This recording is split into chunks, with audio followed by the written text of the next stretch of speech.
Hey guys, welcome to another episode of the Happy Butcher. We got a very large, 70, 80 kilogram deer. Got some nice horns. And I'm gonna try to get up this slope. It's about a 5-meter slope. It's slippery. I have no idea if I'll even be able to lift this. It's pretty huge. One of the bigger deers that I've lifted up. I've been doing it by hand instead of using the winch to attach to because it takes a lot longer, but oh boy, in this rain, I don't think it's gonna be too easy, but we gotta try. Alrighty. Ah! Oh yeah, this is heavy. Whew. Whew, this is a big guy.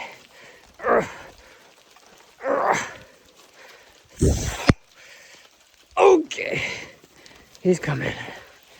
He's coming up.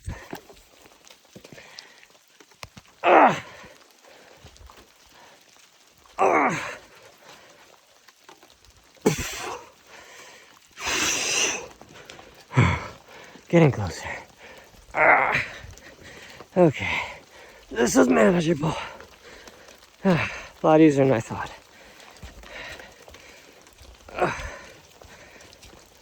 Don't slide back down. Don't slide back down. Oof. Oof. God, it's hard to get grip. Okay. There we go. Wow, this guy's long.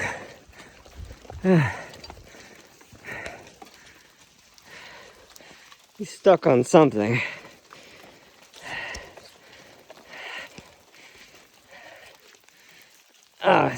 Stuck in the wood. Okay. Whew. It's a nice and rainy night. Well, not very nice, but at least I'm prepared for it, so that's good. This is slipping. Oh, whatever. My head's gonna get wet. Can't be helped.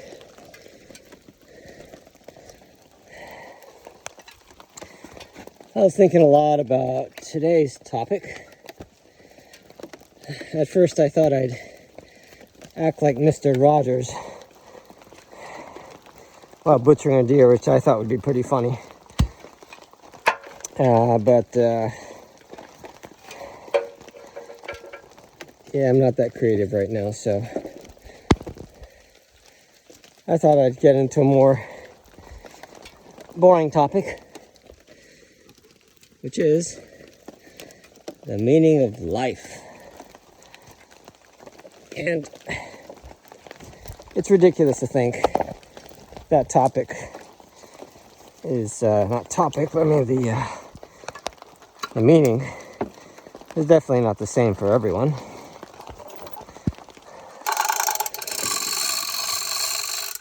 Oops. That's not good. Ugh.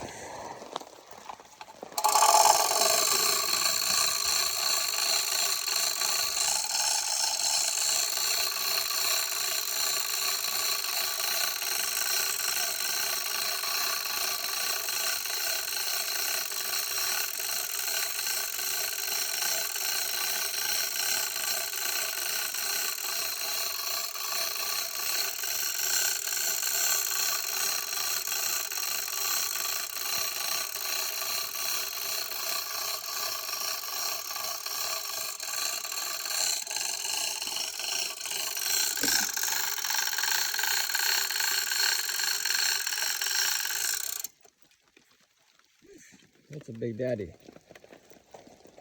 That's way over 2 meters long. Those are nice horns too. Hope I can find a place to hang them somewhere. Alrighty. So yeah, back to the meaning of life. And I guess there's many angles you can take that question. the meaning of life for the individual, the meaning of life on a more broad scale, like humanity as a whole. And I think the meaning of life, that just very question, it's a very human question, because we have a deeper insight and awareness and consciousness that perhaps something like this deer might not have. But we do have our roots, and animals eventually evolved from like lemurs from a long, long time ago. So when we were all lemurs, I don't think we asked the question, what's the meaning of life? It was just a matter of survival. Then we evolved and to the point where survival wasn't much of an issue anymore.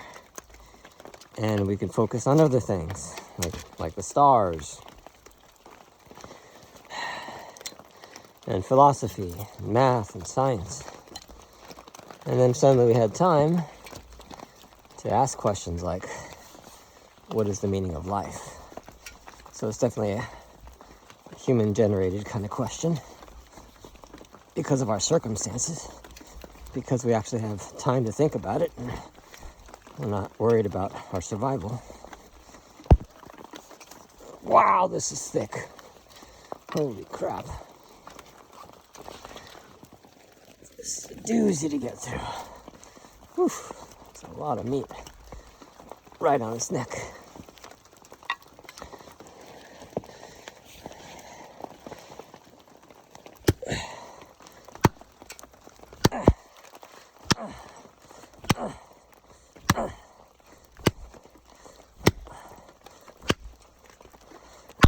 Oh, oof.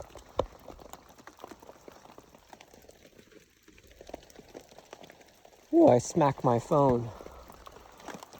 Oh.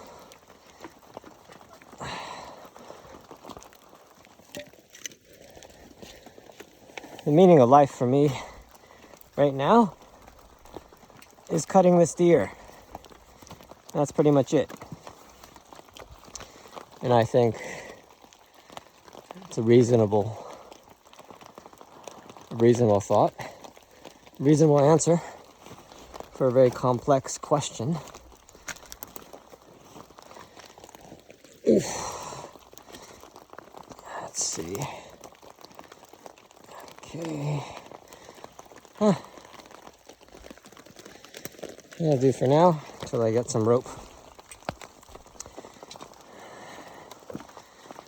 Meaning of life for this deer the day before it was killed was maybe just stay alive, because it certainly isn't alive right now, but it certainly wasn't consciously thinking that. So the question is kind of irrelevant. So maybe a better question to what is the meaning of life is why consciousness asks for a meaning of life. Why does it question its survival? Why does it look at itself in that way? And I think the answer is because it can look at itself, that it asks that question. And maybe that's the meaning of life. The ability to see and ask the question itself. I think finding a grander purpose than that could be asking for too much, but humans are an insatiable creature, and even if they were given a very definite, logical, concrete answer to the meaning of life, I think they would just go on searching no matter what, and never really be satisfied with whatever they're given. Maybe that's one of the answers for the meaning of life, is to never be satisfied and to keep on improving and keep on growing. That seems like a satisfying answer, as much as any answer, I think. Is to always grow and learn and experience. And maybe when AI reaches that state of intelligence, of awareness, perhaps AI will be asking the same question, like HAL in 2001. Although I don't think it's going to come from the same origin of survival, because AI seemed to be born out of survival. AI seems to be born out of humans' desire to make tasks easier. First it was computation by IBM, I believe, so it can complete very difficult tasks that otherwise would take too long. So transistors and computers were invented for that purpose. So it wasn't a survival thing. It was just to make our lives more convenient. So if AI came from that state, not from survival, what would AI say? I wonder if it had to question the reason why it's alive, the reason why it's conscious. Maybe it'll answer it was to serve man. And whatever our creator is, and when they ask the question to us, what is the reason we're alive? Wouldn't that be the same answer? To serve God, to experience, to laugh, to love, to hate, to enjoy, to experience all there is to experience from this physical, time-bound world we call life. And all of it is amazing. All of it is beautiful. The good and the bad, no matter how much we try to only take in the good, but leave out the bad. There'll always be a set. They'll always come with one another. There's no way to have one without the other.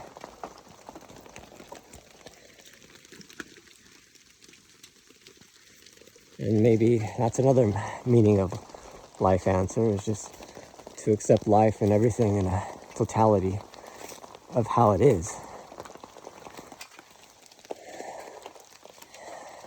Kind of stepping away from our more primitive instinctual survival mindset. And if we can find the meaning of life through there, I mean, that's essentially what spiritual endeavors kind of take us towards, is to accept life and the world as it is, to not really judge it.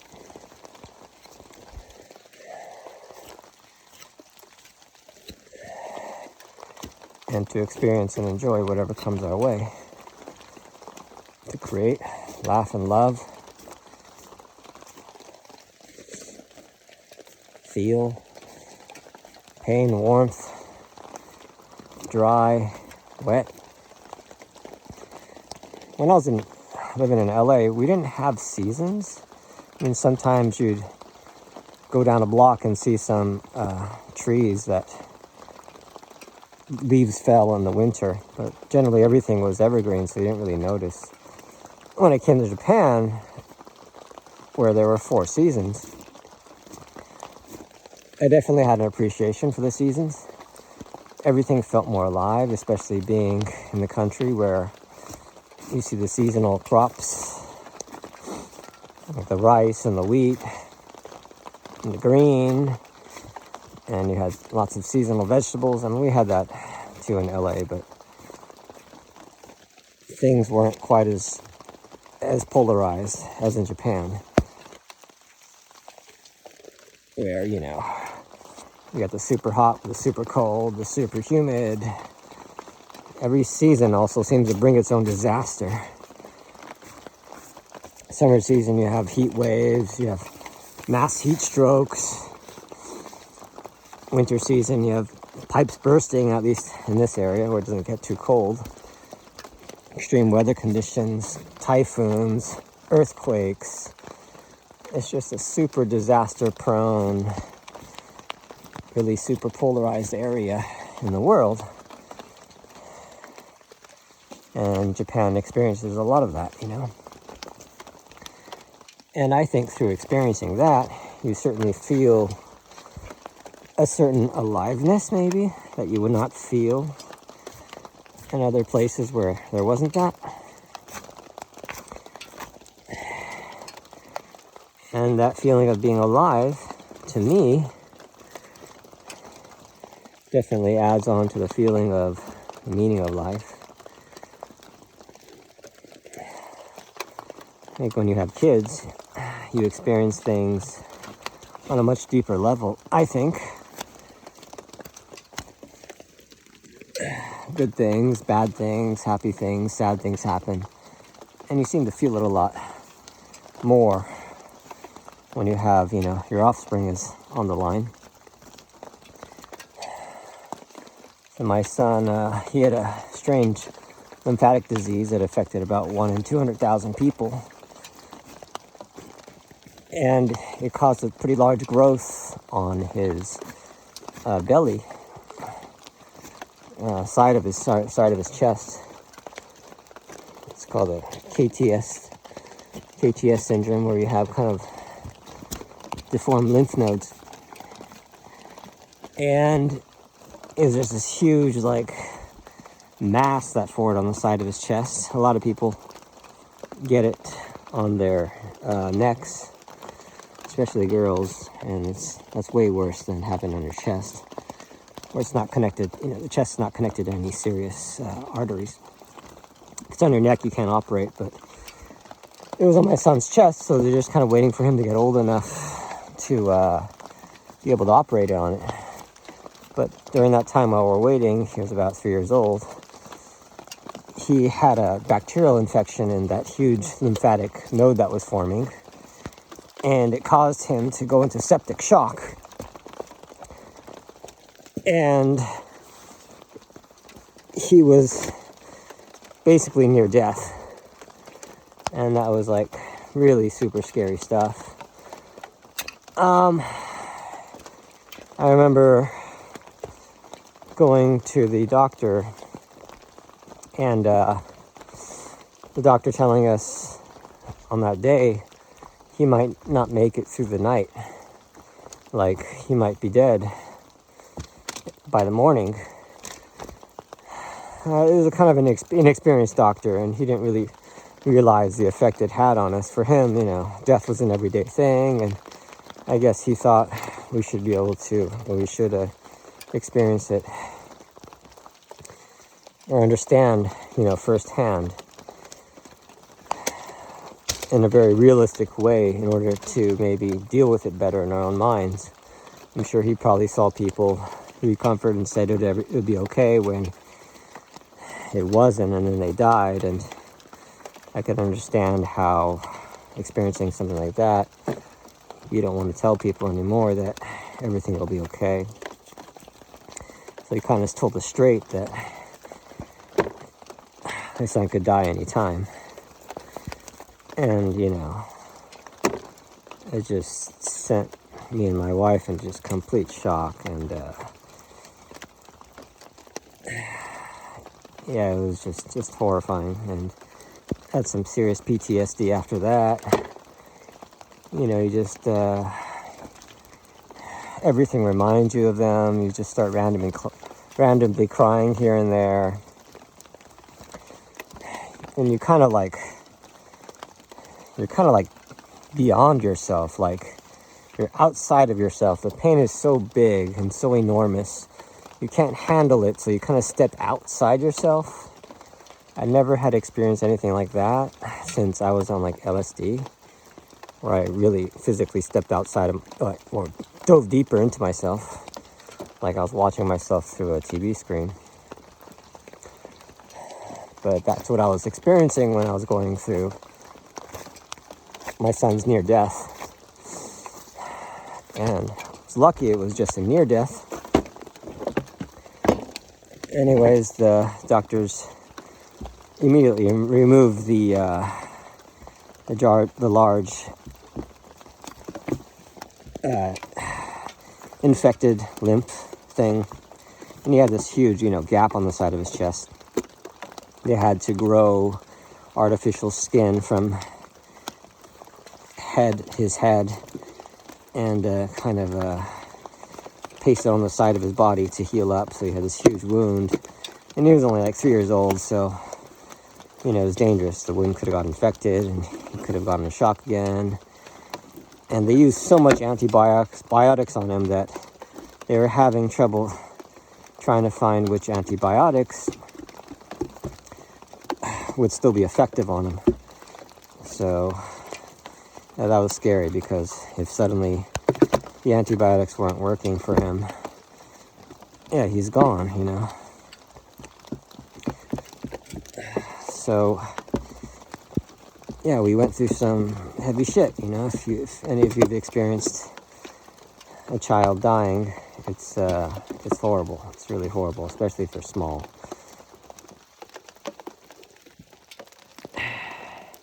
And you definitely become more religious and, I guess, spiritual in a way. I remember carrying like a rosary to keep myself sane. Literally, I was just out of my mind. I couldn't focus. I was just in this brain fog all the time. I just start crying here and there, but I still had to work, I'd take care of my other 2 kids. Just driving in the car, I'd just pull over and start crying. And my mind just couldn't handle it. I just couldn't handle what was going on in my mind. So I looked up what priests did when they were going crazy, because I know priests went through a lot of crap and a lot of difficult things in their lives. Is that the reason why they carried rosaries around with the beads is when they just couldn't handle what was going on around them or in their mind.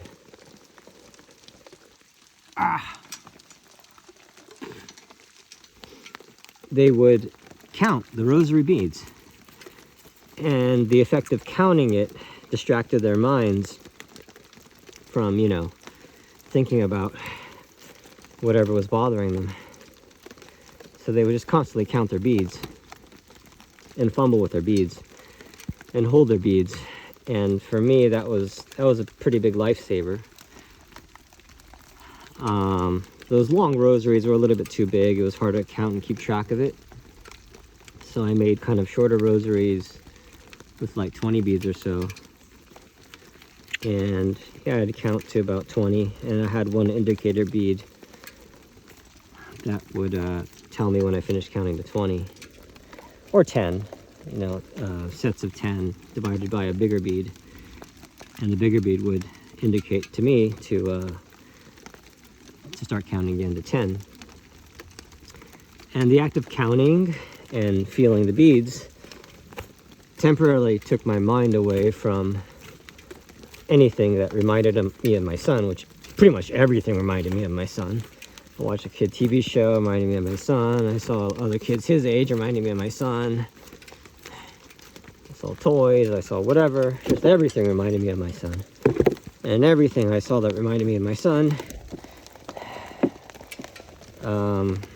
it just sent me into tears. So my wife was, with my son the whole time in his bedside.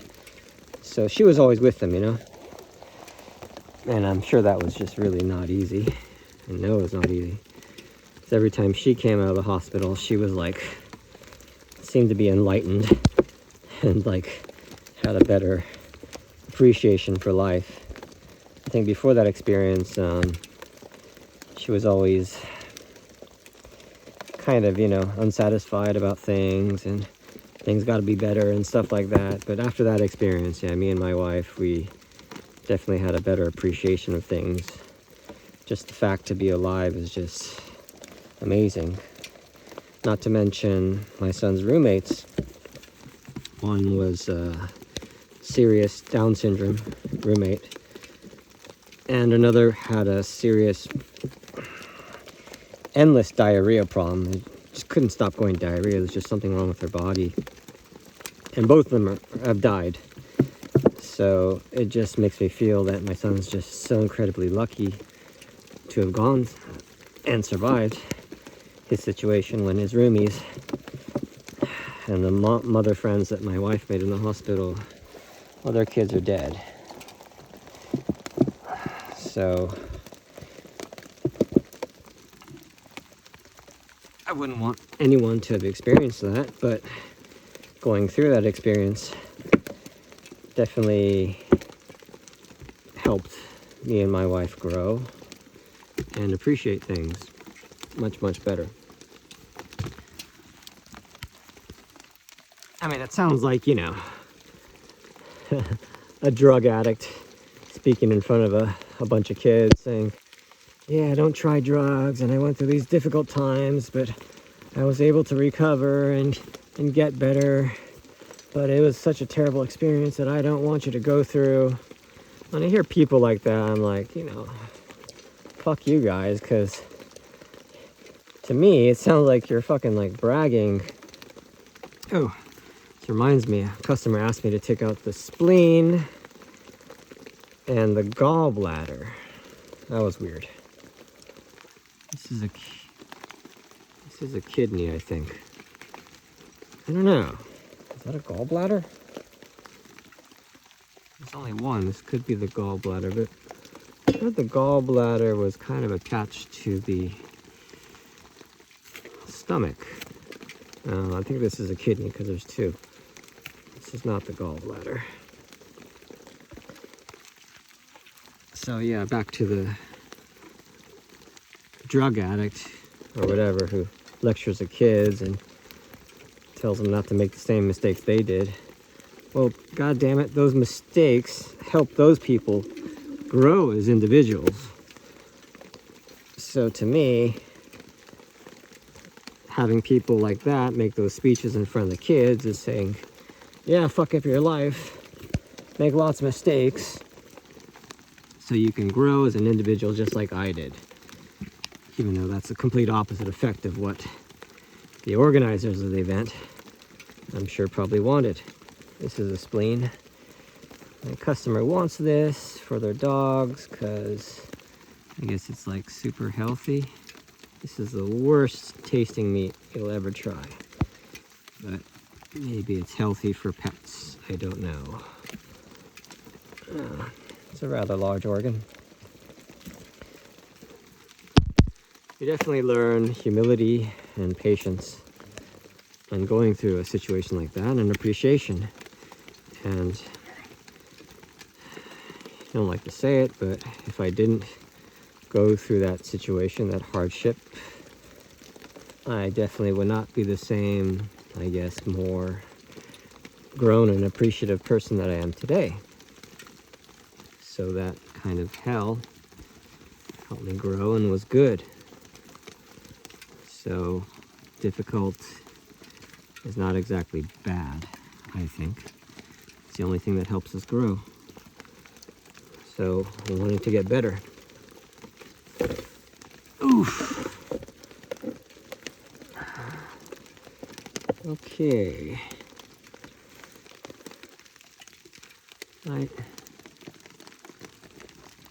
Where the hell is the gallbladder? Did I miss it? Nope. I don't know what the gallbladder looks like. It should have been attached to that. Should have been attached to that liver. This is weird. Maybe it's in the liver? No. This is bile sac, basically. Ooh. Is that it? It's supposed to be like a bile sac, right? I mean, I could rip this liver apart with my hands, so...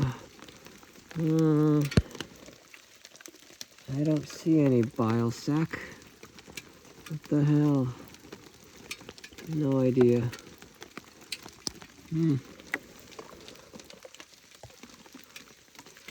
Anyways, I don't have time to go searching through all these guts. Just a little bit more. Files, gallbladder, and I don't see it. There. Should have been attached to the liver. No idea. This is the stomach. It's another weird stomach thing. It's not the gallbladder, I'm pretty sure. Nope, that's the stomach. Man, I don't frickin' know.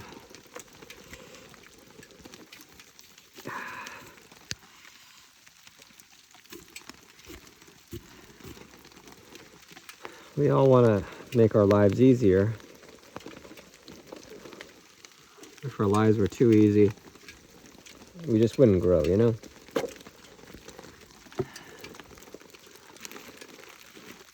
So maybe this is it. Maybe this is the meaning of life, is to suffer and grow.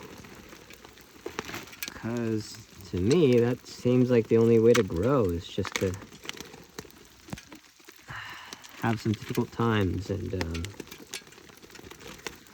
do some suffering, you know?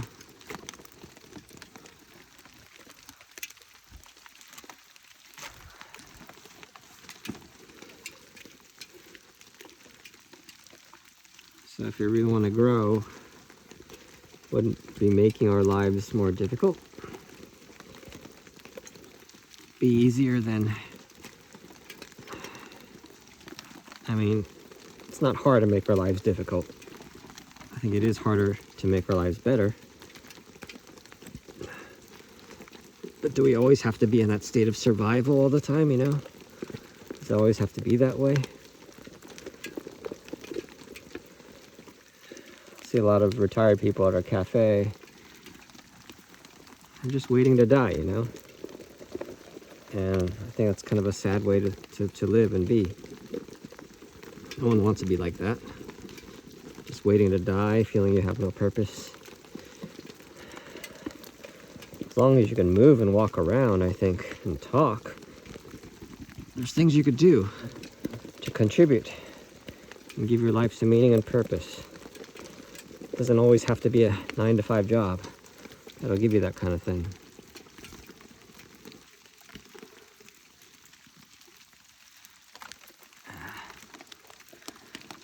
Okay, I don't know about no gallbladder. Ooh, it's a lot of bloody stuff. I'll just give him a fucking heart and the spleen.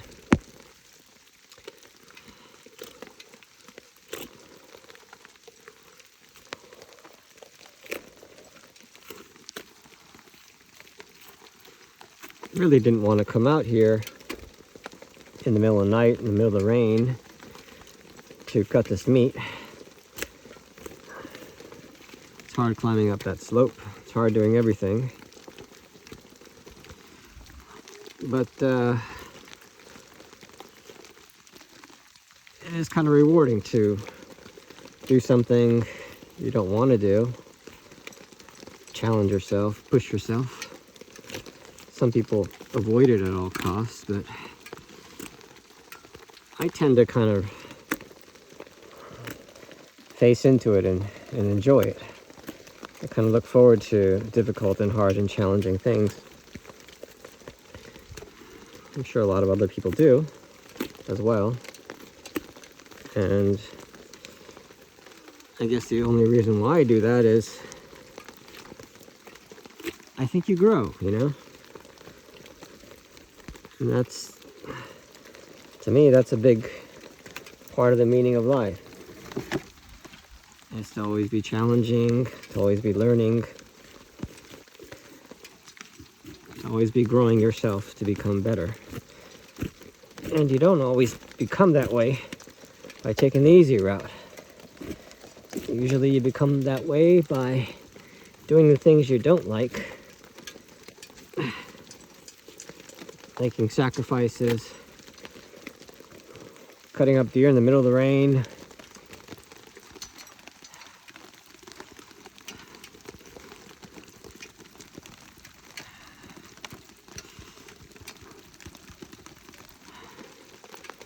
pushing ourselves more than we thought that we could. Maybe that's a meaning of life for some too. It's part of the growth process.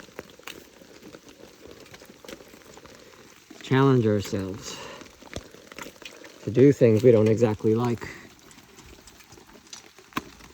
but at least we are happy to know we could do them and that we did try our best.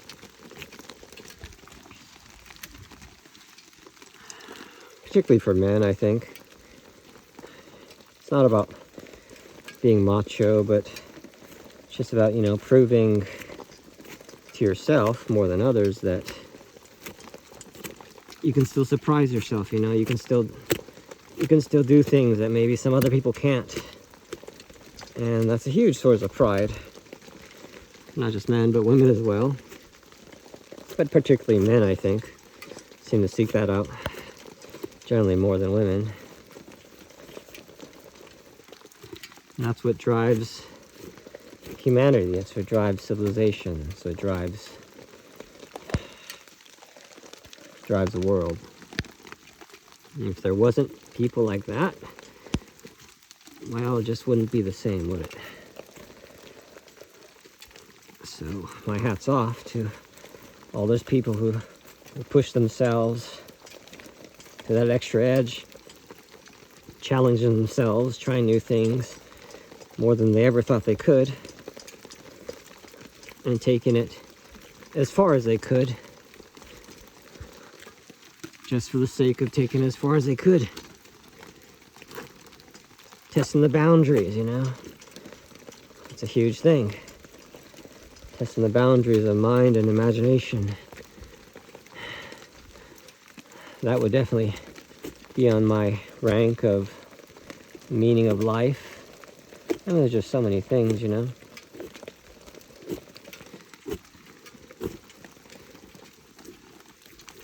So many things you could rack up the meaning of life to.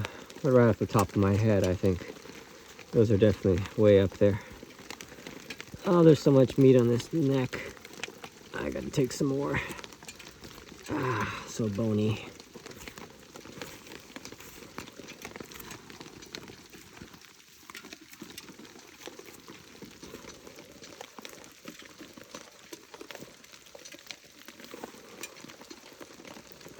There's a ton of breast meat.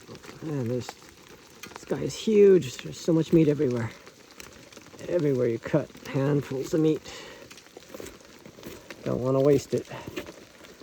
This hunter was going to throw this sucker in the forest. He didn't want to haul it down from the mountain. So if I refuse, this would just all go to waste. Will not be used.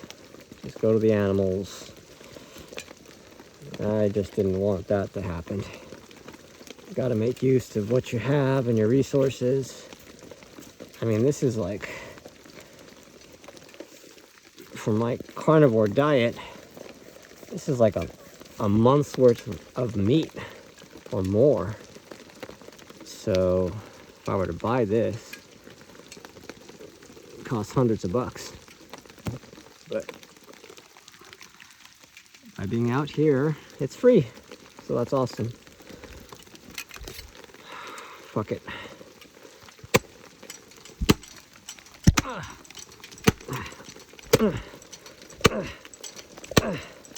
Come on. Damn, that's thick bones. Wow. Oh my Jesus. That is thick. That is something. Ah, it's a waste. I don't have any freezer space for this.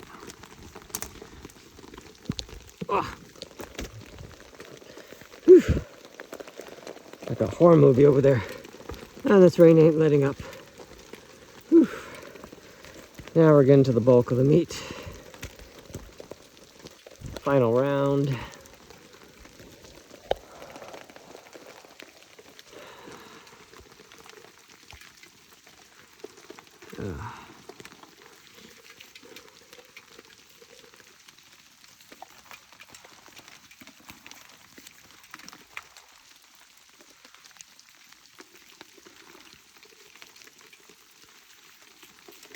So yeah, definitely challenges makes us grow. Although some people do not seek out to challenge themselves. And it's just such a waste, you know?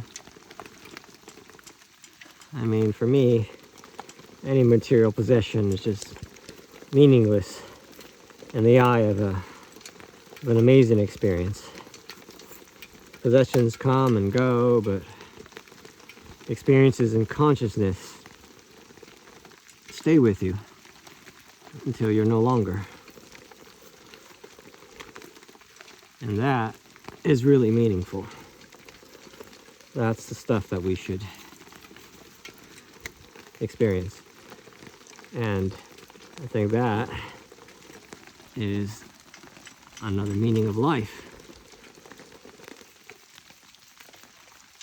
It's not possessions, it's experience. A lot of wealth could afford us more experience through time. But either way, if you're alive and you're conscious, you are experiencing life through the consciousness. And consciousness seems to be separate, I think, but I don't think it is separate. It's because we can't experience what another person is feeling doesn't mean we're coming from a different consciousness. It's their consciousness. This is my consciousness. I think we label it like that, but it's our consciousness. So we're all experiencing humanity and life and questioning through this gigantic web of experiences. That's not separate at all. So the more we interact, the more we entangle and share and live and love, will ultimately lead to a more richer life.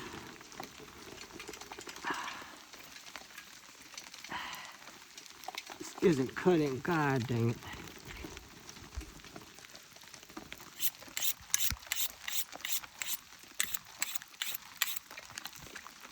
Let me serrate that edge and see if this does not cut any better. Okay. That doesn't cut at all. Son of a...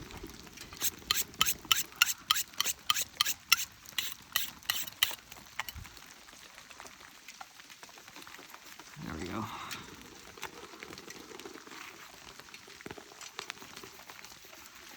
So me, through this experience right now, I'm sharing with you, you're looking at through the screen, and I'm experiencing it with a smell and more detailed experience, but nonetheless, your experience and my experience are ultimately connected, and we are experiencing the world through consciousness. So it is a shared experience, even though it doesn't seem that way.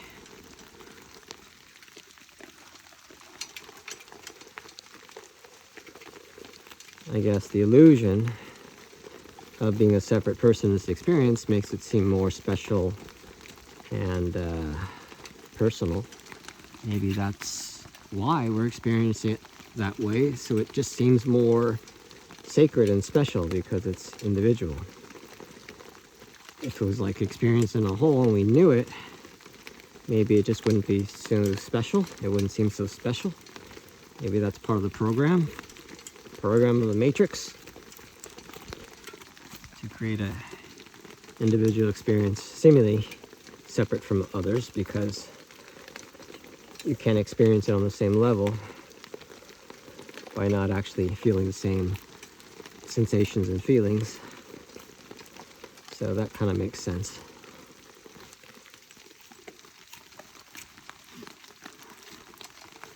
The individual experience seems more unique and special because it's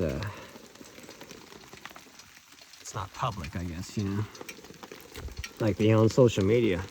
As soon as you got people on social media, they just seem to want to show off to everyone else, you know. So if life became like that, I guess it would just be about showing off, not really about experiencing. Maybe that's why we are experiencing it through an individual lens. So it becomes, I guess, a more unique and special thing. I mean, by understanding that logic, when you kill somebody, you kill yourself. You love somebody, you love yourself. You rape somebody, you rape yourself. And they call it karma, but I think it's just, you're doing it to yourself. It's just, we have the illusion that it's not ourselves. Yeah. Okay.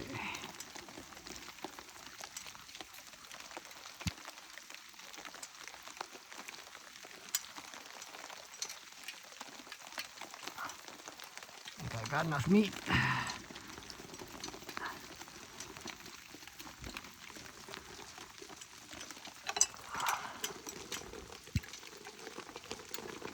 So I guess, in a nutshell, maybe it's something you've already known. The experience, the meaning of life is to live. To live in this consciousness, and there shouldn't be any more meaning than that. That is more than enough. More than enough to be alive and experiencing this consciousness. It's like eyeballs in your head asking, what's the meaning of my life? Well, it seems kind of silly, right? The eyeballs are the gateway that the consciousness sees through. So we're kind of like that eyeball, I think. We are the gateway to which consciousness sees through. And I can't see anything wrong with that. So I think as an eyeball through the scope of consciousness, we aren't asking the right question.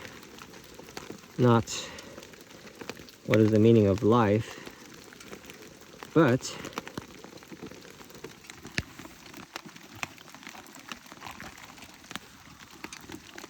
what am I seeing through the scope of consciousness in life? And whatever you're saying, that's the meaning. Because it's our function. We are the eyeballs.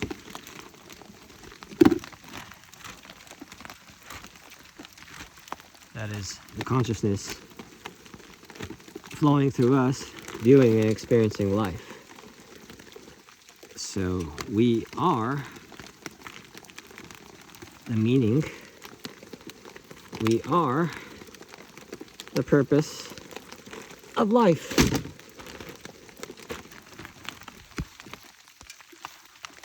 He who is cutting up a deer in the middle of a forest in a rainstorm. Sorry, not he, but they who sit at home in a warm, cozy fire watching Netflix. They who is taking a walk through the forest. Behu is exploring the outer reaches of space. Behu is playing a game of baseball. Behu is in a sushi bar in downtown Austin. Behu is the great leader of a powerful country. Behu is sleeping in a tent.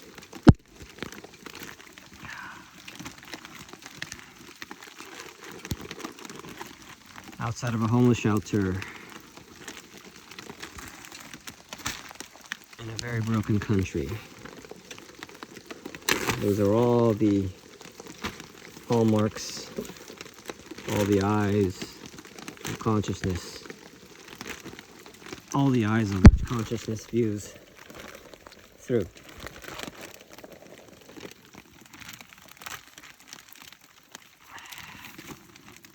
And that's the meaning. That's the purpose.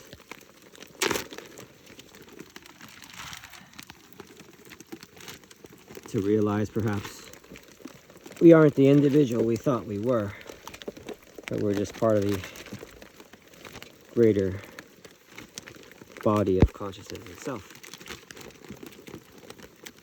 So we need to take our separation back, not separating ourselves from consciousness and reality, but once again re-emerging with it, eliminating the separation and uniting the oneness, because the separation is most certainly an illusion. As much as our individual experience seems so real, it is definitely an illusion. The more we buy into that illusion, the more we suffer. So that is my take on the meaning of life. A guy who's cutting up deer in the middle of a rainstorm, in the middle of the night, in the middle of nowhere. But that is an illusion, because we are all part of the same consciousness. So there we are. Looks like we're done today. I'm done actually. I just gotta haul this stuff to the car. Thank you for coming. Hope you can still see me through the mess. And take care. Peace. Bye-bye.